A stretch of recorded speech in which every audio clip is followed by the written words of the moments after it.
What's going on, Raiders? Duelam here, and today we're going to be talking about the Teenage Mutant Ninja Turtle event, specifically the Fragment Summon for good old Donatello, because I did something I have never done before, and I actually wasn't expecting it, but I woke up this morning, and I saw the numbers, and I was like, you know what? We're going to go for it. So if you're ready, let's get into it. But first, make sure you're clicking that download link or scanning the QR code to get Karato Fox Hunter. The second you start the game, an amazing legendary nuker. At level 10, you're going to be getting Tagore, an amazing epic support character. At level 20, you're going to be getting Fane, who's got some incredible turn meter steal, as well as some pretty crazy damage. And then at level 30, you're going to be getting Vergus, who's a defense-based champion, to help keep your other characters alive. And then, this is super important, day number 1 within the first 24 hours of making your Raid Shadow Legends account, type in promo code Monkey King to get Sun Wukong, one of the best free legendaries they have ever given. And if you're on iOS, make sure you're clicking a different link in the description to type in any promo code. All right, so we are going straight into it. I actually pulled it off. So if you saw my shard summoning video from yesterday, you saw that I was in first place for my champion chase tournament, and I was actually in second place until about literally until about 2 minutes left in the tournament. And then I saw this guy was about 200 points above me. He was like 206 points above me. So I looked at this and I went, I can pull this off. So I sat here like a nerd with a timer on, just waiting for the last like 20 seconds.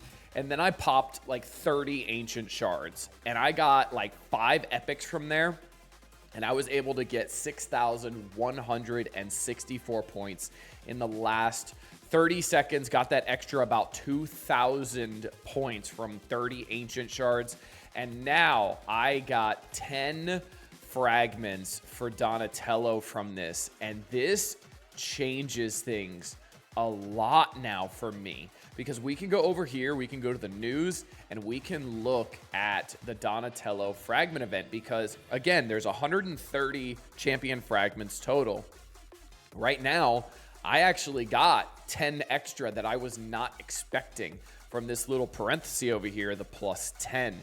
So now I could skip another one of the events, potentially the champion chase turn, or the summon rush event, because right now I have a total of 120 that I can get, and I could skip a summon rush event, and I could skip a dungeon divers, a gear enhancement, one of the dungeons, the Ice Golem Fire Knight Spider Tournament, whatever it is. I could technically skip 2 of those.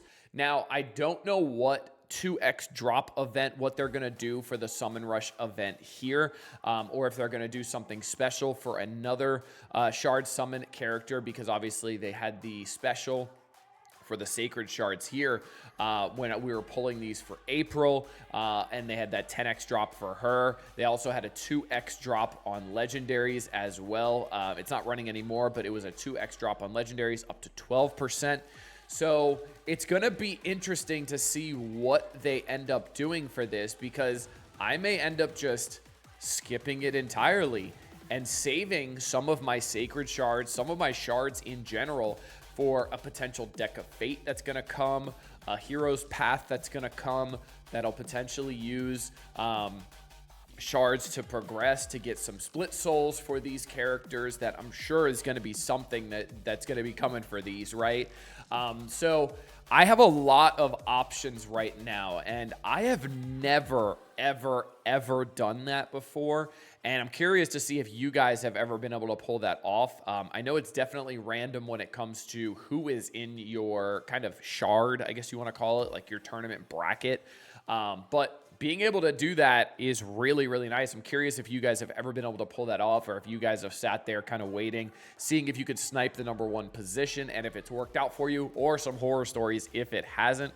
But right now, I might just skip the Summon Rush event And then I might just skip like the last gear enhancement event and still get my 100 shards and be able to unlock Donnie and be fine. And I'm good. And then I don't need anything else. So I'm good from there. But I will make sure I still unlock Donnie for sure. And the reason why, I haven't even gone over his kit. So we're going to go over his kit today as well. Kind of talk about why he's really, really good. So the A1 here, Bodacious Bash. First of all, the names of the abilities here are amazing. 10 out of 10. These are great, Plarium. These are hilarious. So attacks one enemy, heals all allies by 5% of this champion's max HP. Really, really nice there. Also instantly activates one random continuous heal buff on all allies. That's really nice as well. Damage is based on HP. Damage goes up a little bit. Heal will go up by another 10% as well. Now, for the A2, Shell Shocker attacks all enemies, decreases the cooldown of all allies' skills, except this champion's, by 2 turns. This skill's cooldown cannot be decreased by other cooldown decreasing effect. Places a 30% increased speed buff on allies for 2 turns. This is a nasty ability on a 4-turn cooldown when it gets booked down. This is ridiculously strong.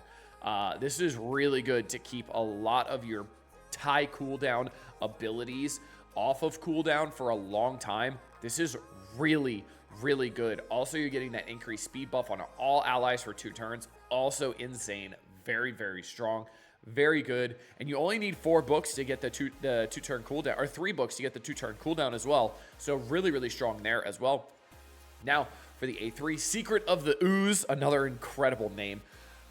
Full Team Cleanse removes all debuffs from all allies. Immediately, this is a great ability right here. A Full Team Cleanse, amazing right off the bat, right? Places a 15% continuous heal buff and a 25% strengthen buff on all allies for 2 turns. And remember, the A1 will instantly activate 1 random continuous heal buff on all allies. Awesome there. And then the strengthen buff on all allies for 2 turns, reducing the damage that they take. Also, fills turn meter of all allies by 20%. This gets booked down to a 3-turn cooldown. And he does not need a lot of books, which is great. He's got, what, 3, 6, 9, and then the passive here is another 2. So it is 11 books. So it's not the most, but a lot of them are going to be useful when it comes to cooldowns. The only one is the A1, but like the A2, almost immediately cooldowns. The A3, immediately taking your cooldowns. And then the passive, the passive, immediately doing your cooldown. So like amazing right there. That's really, really nice. So love that. Now, I got you, bro. Passive. Passive effect whenever Leonardo, Donatello, Michelangelo, or Raphael attacks, this champion joins in that attack, which is very, very interesting. So immediately, I'm looking at this team and going, there's ally attacks, all that kind of stuff. This could be pretty interesting for a Fire Knight team. Now, I don't know how important this is going to be, but you have to remember this attack, the join in the attack, is going to instantly activate the continuous heal. It's also going to heal all allies by 5% of this champion's max HP. This guy is going to be healing every single time any of his TMNT allies take turns, which is nuts. So that is really, really, really strong. Now, the active effect whenever an ally is about to receive a fatal hit, this champion prevents that ally's death and keeps them alive with 1 HP. Now, we've talked about a dwarf character named Arnorn who does that. Then equalizes that ally's HP. The HP level of that ally will be brought up to the average HP level of the team. Very interesting. If there are multiple champions on that team with this skill, only one will activate. Now, this is very interesting because it goes down to a 4-turn cooldown when booked. So this can definitely be very interesting for like clan boss because keeping people alive, right? This is very, very interesting. Keeping that damage dealer of the team alive, whatever it might be. Very, very interesting. I love this kit. This kit is ridiculously strong. Every single move is very, very good. You have a full team cleanse on the A3, continuous heal, strength and buff, fills turn meter by 20%, a team-wide increased speed for 2 turns, 30%, also decreasing The cooldown's like absolutely insane. Amazing there. Like, this kit is nuts. This kit is so good. And then the ally assist always with the Teenage Mutant Ninja Turtle allies, plus the A1 healing by 5% over and over again, especially with how much HP you're going to build on Donatello. This is very strong. I'm very impressed with this kit as a character for a fragment summon. I am super excited. Tomorrow, we're probably going to go over the free gift, the Michelangelo Chase. We're going to go over his kit most likely because I'm curious to see how he does because I have not looked at his kit at all. So I do want to go over all of their kits as we are unlocking everybody and where I'm going to start using them. Let me know what you think down in the comment section down below. Make sure you're downloading Raid Shadow Legends using my download link to get started the right way. You're going to get these Teenage Mutant Ninja Turtles for free, Michelangelo 100% for free, and then also, from what I've heard, if you have 10 Sacred Shards, you could just unlock Donatello. You open 10 Sacred Shards as a new player, and you just unlock Donatello, which is kind of nuts as well. So that's another technically free legendary, right? I mean, you got to pay for some Sacred Shards, but like a pretty insane legendary. You're getting him. You're getting the free calendar. You're also getting Karato Fox Hunter. You're also getting Sun Wukong. You are starting off the best way possible. 4 legendaries, 3 epics, the best way to start ever. Make sure you guys are using that download link. Until next time, this has been Duelum. Later, Raiders.